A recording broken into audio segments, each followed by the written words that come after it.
Hello guys, ito yung mga part na nakakalungkot isipin dahil parang kailan lang kami nagbakasyon at oras na naman na magligpit na naman dahil ay babalik na naman kami ulit doon sa aming lugar sa San Mateo.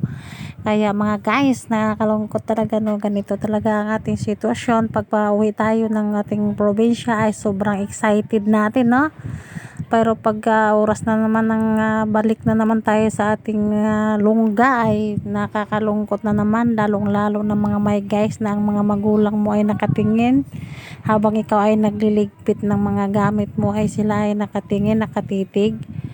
Kaya iniisip ko talaga kung pwede nga lang tayo talagang doon na lang tayo tumira magsama-sama ng buong pamilya, ay pwede naman. Kaya lang kawawa naman yung ating hanap buhay, yung ating pinagkakitaan ay nandito tayo sa San Mateo, tapos dun sa probinsya ang ating mga magulang. Nakakalungkot talaga, no, mga may guys.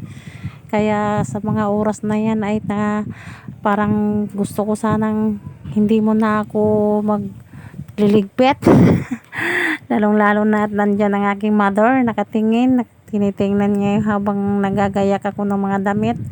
At yan ang mga oras na yan, mga my guys, ay talagang sabi ko dapat mamaya na lang habang natutulog ang aking mother, dahil ang aking mother ay tumitingin sa akin habang gumagawa ako niya nililigpit. Puro siya sabi, o ito pa, ito pa.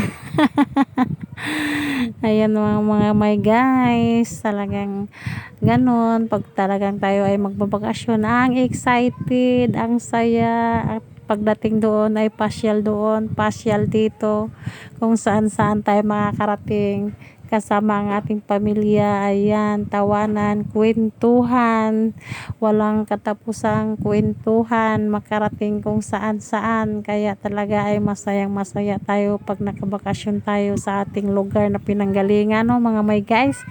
Lalong lalo na kung kasama na natin ang ating mga dating barkada, ang ating pamilya, ang ating mga dating mga close na mga kaibigan, at nakikita-kita kayo, ay ang saya-saya talaga.